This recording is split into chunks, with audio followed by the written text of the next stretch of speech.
What's up, everyone? Thanks for tuning in today. I am thrilled to be joined by the lovely Connor Rogers of Bleacher Report and host of the Stick to Football podcast. We're going to talk some 49ers as always. Connor, thank you so much for joining me. You ready to talk some 49ers? Absolutely. Thanks for having me. I love the jacket. You look ready to go. You look much more professional than me right now. I'm trying to enjoy these super casual Sundays while I can. Well, it's my channel. I think I got to hold the professionalism card. So thank you for joining me, and I appreciate the compliment. Of course. Biggest news, obviously, coming from especially your side of the world as a Jets fan. Jamal Adams, he's no longer in green. He's in, well, a different type of green, I guess, in blue in Seattle. How did the 49ers have to adjust schematically on offense to now facing him at least two times a year? Well, I think it's an interesting move, right? Where you look at why, I think we had the question at the end of all this and said, why was Seattle this aggressive? Because I don't know how you felt, but I looked at the trade and went, wow, it's a lot to give up for a guy that had a foot out the door already, where you sit there and you go, was there other bidders? Is there some kind of special reason why they were so passionate about acquiring this level of player? And I think when you sit down and take it all in and look at it, you say, okay, well, this is a division where, for at least I think two of the teams, the tight end position is going to be a big factor in the offensive play. When you talk about, obviously the Niners with somebody very special in George Kittle. You look at what the Rams want to do. I do think that's a direction that Sean McVay wants to go in. So I think this is a matchup player, right? And now you ask, how did the Niners adjust? Well, the Seahawks here acquired a chess piece, but the Niners with Kyle Shanahan on offense are the ultimate chess player. They're the team that could always make the adjustments on the board, not with one guy, not with two guys, but really across the board. You look at bringing in somebody like Brandon Ayuk. That's somebody that Shanahan values at an extremely high level because of the different roles he can play in his offense as a wide receiver. Obviously, you have a guy like Kittle that's more than just a tight end. So I think when you look at Adams, his direct impact when playing a team like the Niners, it is to probably shut down one of the most dangerous offensive players in the entire NFL, one of the most dangerous, most rounded offensive players in the NFL, and Kittle. But it's also, hey, can he help generate more pass rush? Because the Niners line with the addition of Trent Williams, it's looking pretty good, right? So you're not just going to be asking your front, which is Seattle front that has gotten a little thin this offseason. You're not just going to ask your front to win. You're going to send a guy like Adams. You're going to use the blitz more often. So I think it challenges someone like Kyle Shanahan, but I think at the end of the day, what Shanahan does really well, and it's something he's done not just since taking over in San Francisco, he's done it as an offensive coordinator. He understands how to get players 1, 2, and 3 involved in his passing offense while also coaching up a really good run game. He's not just somebody where, like the Patriots for a while, and not always, but for a while, were so Rob Gronkowski dominant in their offense, where when the Jets had Adams, it was like, oh, we have a player that can actually give us a chance and match up with Gronk, where I think with Shanahan, it's going to be a really rounded out offense. But if Adams can slow down Kittle, that makes an impact. If Adams can stop that wide zone run game, and I know they were a very balanced run team last year. They actually weren't just an outside zone team, which is rare for Shanahan. They did a good job even with some gap running schemes. Adams is a guy that makes a lot of plays behind the line of scrimmage. So it definitely impacts the game. It definitely impacts all these high-powered offenses in the division that Seattle has to play. But at the end of the day, he is one guy and can only do so much for them. When this whole trade happened, I was same exact thoughts. I'm like, wow, that is a hefty price tag. And I just thought about being George Kittle and knowing that a whole entire franchise mortgage their immediate future to stop you. It's got to be a good feeling. Now you've talked about it just right there. The NFC West is a very tough division, arguably the best one in football. How would you rank the teams from top to bottom, and how big are these gaps in between? Well, I think they might have the tightest gap from 1 to 4, right? When you talk about the last place team compared to the first place team, it might be the tightest gap in the entire NFL.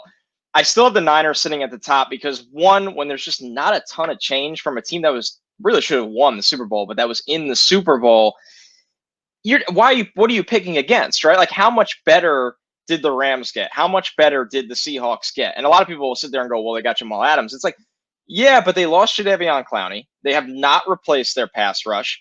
I don't think the offensive line looks very good right now. Their starting right tackle is Brandon Shell. I know a lot about Brandon Shell from watching him start for the Jets.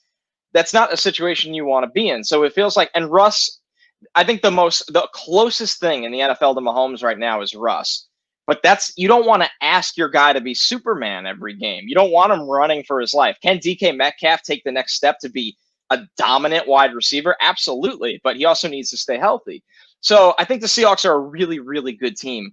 I think they're also a flawed team because they have some questions on the offensive line. They have some questions on the defensive line. And when you have questions mounting in the trenches, and I have the same questions for the offensive line with the Rams, and the difference is Goff can't move like Russ can, that's a scary situation to find yourself in. So the Niners sit at the top for me because, one, what they do so well plays to the weaknesses in the division, and that's they get upfield in the pass rush game. The defensive line, Nick Bosa is going to get better. You know what I mean? Like, he was a rookie last year. Nick Bosa, I think we forget that with a lot of great breakout players is, hey, this guy was top 10 in his position last year, and he was 22. You know what I mean? So you look at it, and it's like, wow, he could be even better. He could take the next step.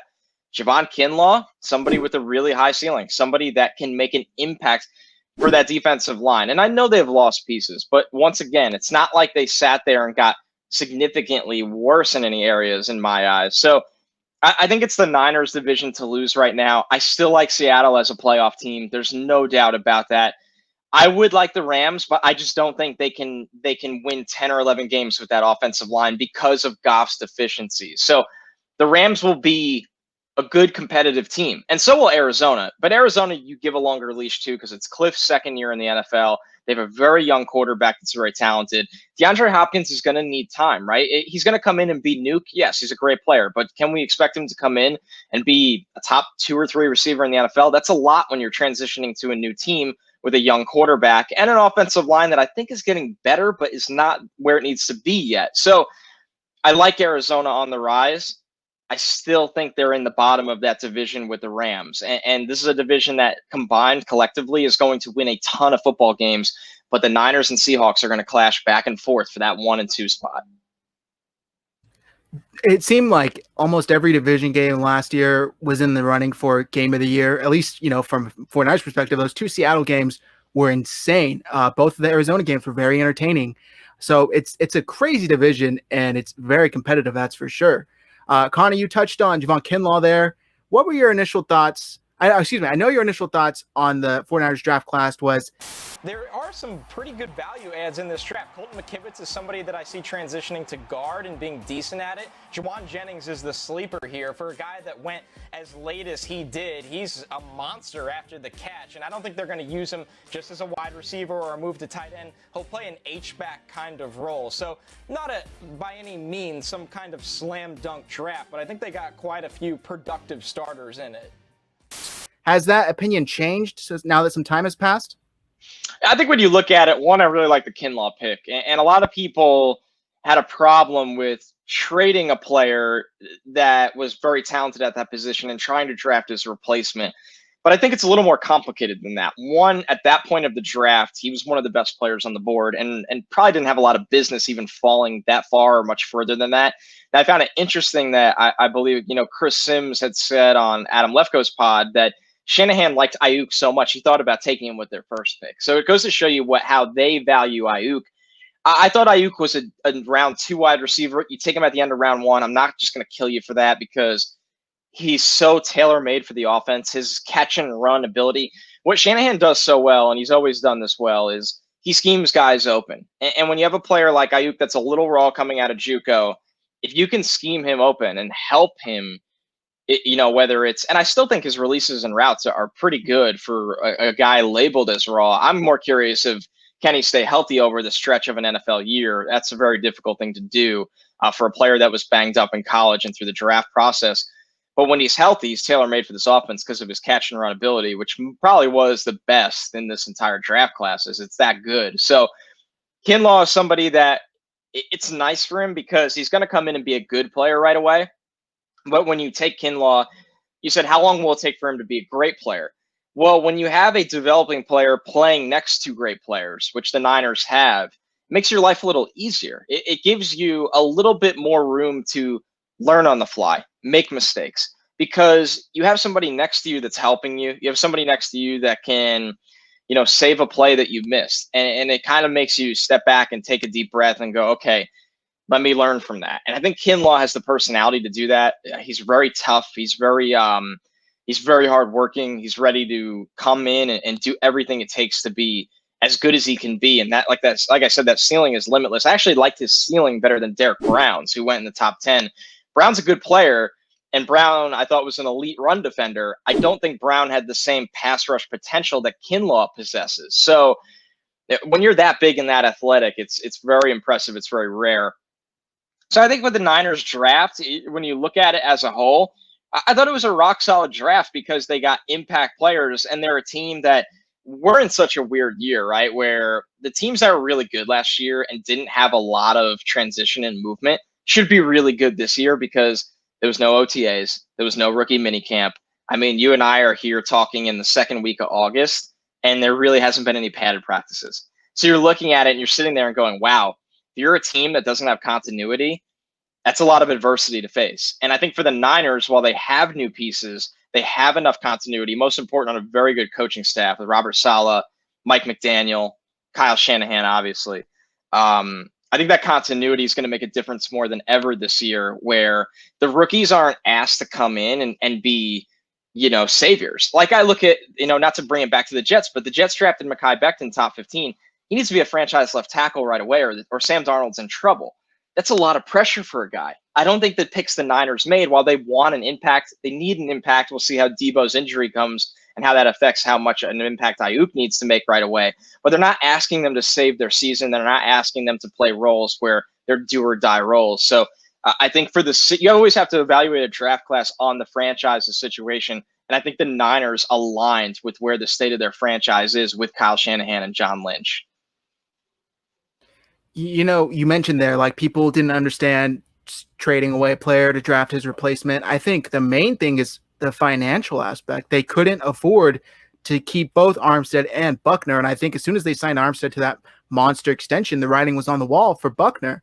So, I mean, it makes sense. It's the best way to move forward, in my opinion. You trade away a guy, you still have everything in good faith, and leave a good relationship, and then you draft his replacement, who's on a controlled rookie salary. It's a win-win for everybody. Now, Connor, you touched on there about how nothing's normal. This isn't a normal year. Nothing's normal anymore. How much will this shortened offseason and no preseason impact these rookies? It's going to make a big impact, right? When you look at it as a whole, it makes it a little tougher because with certain positions, especially someone like with Kinlaw's skill set, he's kind of like just a bull in a china closet, where it's like he could just run through everyone. He could tear up everything around him. I think the Niners are going to keep it simple with him, where you're going, hey, man, pin your ears back and go. Get upfield. Beat the guy in front of you. We're not going to ask you to two-gap a lot. We're not going to ask you to play run containment a lot. We're going to ask you to be a force and just get upfield and win. And I think with Ayuk, it's a little more difficult because you do have to learn an offense that is coached by one of, if not the best offensive mind in the NFL right now, where I don't think it's overly complicated. I think Shanahan's good at alleviating that pressure on his players, but I also don't think it's easy to learn. I don't think it's easy to come in and be a player on offense and saying, hey, I haven't been face-to-face with you yet. Think about how long ago these guys had the phone call on draft night. They're showing up to the facility, and sure, rookies get to show up early. I mean, this year, a couple of days isn't early. They usually have a couple months. So I think you look at it and it's like, wow, I haven't been face-to-face with this guy yet. So I think that's a little bit more of a tough transition and then you look at, of course, like back end of the draft or back end of the roster players, like a Jawan Jennings is a guy that when you draft him, you sit there and you go, hey, like, he could be a really good special teamer for us. He's tough as nails. We like him as that fifth or sixth wide receiver. That's more of a possession player that might even get some roles as this hybrid tight end H-back kind of guy. The opportunity for those back end of the draft players might be limited because, once again, they're not getting the experience that they need in the offseason. So it makes an impact. When you're a drafted player, life's a little easier. If you're a UDFA, I mean, you have no preseason games. You have very limited practice reps. The teams have to allocate so many practice reps to the players that are going to play. It's almost impossible to be the fifth man trying to get that 53rd spot, trying to get that 52nd spot. Where's your opportunity to show that this year? So I think it's the guys that, as football fans, football evaluators, we don't always talk about a lot. We might not even see them in, suited up on game days, but for them, it's very hard this year to carve out that role. Yeah, it's going to be tough. That's for sure. I mean, like I said, nothing's normal. So these teams are going to try and proceed the best they can, but it's a lot to handle, especially as a rookie, and a rookie with kind of a lower allotted draft capital, like, Jamal Jennings, like you said. I saw you guys mention on the Stick to Football podcast how the NFL should have these regional divisions to kind of help minimize the risk of, contracting COVID. How can the NFL do anything to minimize that risk, one, and two, how will the season proceed, or what are the chances the season will proceed as scheduled? Yeah, right now it's scary, right? When you look at the chance of having a normal season, and this season will be anything but normal. But I think for the NFL, what I find very interesting is they're looking at it and going, okay, we're going to have to do all the testing. We're going to have to make sure players really don't go anywhere, pretty much. We're going to have to do contract tracing. There's going to be a lot of different things this year, but they didn't cut the cord at their normal travel. Like, there's going to be teams that have to go across the country, and the Niners experience this thing. I mean, I know very early in the year they come over to play the Jets. You can't fly in that day and fly out that night because of the United States is a big country. Going West Coast to East Coast, it's just not possible to put an athlete on a plane that long, have them get off the plane on game day, play the game, and then come home that night. You're going to have to stay at a hotel. And travel increases the risk of contracting the virus. I think we've learned that by now. I think we can confidently say that by now. We've seen it impact not the only sport, but the main sport that did not go into a bubble in Major League Baseball, where the Marlins have a ton of games to make up now. The Cardinals have a ton of games to make up now. The teams that were slated to play those teams have a handful of games to make up now. The NFL can't afford that because the NFL does not have built-in makeup weeks. They get one bye week. One. So if you have your team contract the virus and say 40% of the team contracts the virus, there's no, hey, shut it down, because there's no time to make up the game. So there's so much risk at hand here for timing purposes, for safety purposes, for a lot of different things, where what I proposed on the show is, we're not going to have a bubble in the NFL this year. They've made that very clear. It's not something they're doing. It's not something they seem willing to do. They don't even seem to be willing to do regional bubbles where, hey, every division is in the bubble close to where they live. So maybe it makes it easier on family members to travel into the bubble with them, or for whatever reason you want to make it out to be. But one thing they can do is change the schedules and make regional play. And if you look at the NFL map, the 49ers do not need to come over and play the New York Jets this year. The Jets do not need to fly out to Seattle and play the Seattle Seahawks. Do we love that as football fans? Yes. I think we have to grasp that this is a different year, and those luxuries are not afforded to us this year. Maybe that means the Jets have to play the Bills. Obviously, they play the Bills twice, but maybe they have to play the New York Giants twice. Things like that, where you look at it, the regional play matters so much more. Maybe the Niners need to play the Chargers a handful of times. Like, you look at it like from that perspective, where there's no NFC and AFC anymore. I think it should be broken down into 4 regions of play, super divisions. You have a handful of teams come out of each division that makes the playoffs. And if you have any financial, problems, you could expand the playoffs. There's things you could do with that. But I think the overall goal of my proposed plan is you can do same-day travel for every team that's in your region easily. You're almost on a slate where we're getting on the bus today to travel. We're not even flying, or we're not going anywhere because we're playing the New York Giants and we're the New York Jets. And the South Division makes this very easy when you look at all the Florida teams, obviously the teams in Texas. For me, it's just, if you didn't want to do the things that everyone recommended you to do, which is, 1, 2, 3, 4, 5, you're down the list like, no. I think this is the compromise of something that you have to do it doesn't affect the timing, right? If this came down on August 23rd, everyone would be like, all right. I mean, sure, our schedule looks different now, but does that ruin our season? Not at all. It just changes how we prepare that week. So it's something that maybe I'm not seeing something, but to me, it almost seems so simple, and it just enhances the chance that we have a full football season. Yeah, when this all started back in March, I believe, the one thing I kept telling everybody was as long as football, at least one, has a plan or two is not impacted by this whatsoever, I'm content. I'll do whatever I need to do to keep me and my family safe, obviously. But my main worry, as kind of greedy as it sounds, was football. I love football. I live for football. So the fact that all of this time has gone by, and it kind of seems like they haven't done at least as much as they should have to put these plans into motion. It's a little concerning, but I mean, what can you do? You just got to kind of hope they're doing enough for these players to stay safe and for the season to go on. All right, Connor, now we're going to move into our rapid fire. You can answer these with as many or as little words as you like. First one, who has the better year returning from injury, Jalen Hurd or Trent Taylor? Wow, that is tough. I think Hurd has a better potential role in the offense when I look at it. Now, some people might think that's crazy when you look at, injuries at wide receiver right now. Hey, can Taylor get back on the field? Yes, I think this is a 50-50. But the reason I say Hurd is I think he has better mismatch potential. And I think the Niners with Shanahan would love having that mismatch potential of, hey, Kittle's not the only short area target that can catch the ball and get upfield. I really like Hurd as that potential target as well. Yeah, certainly exciting. I hope to see him back in action because he was great on the field.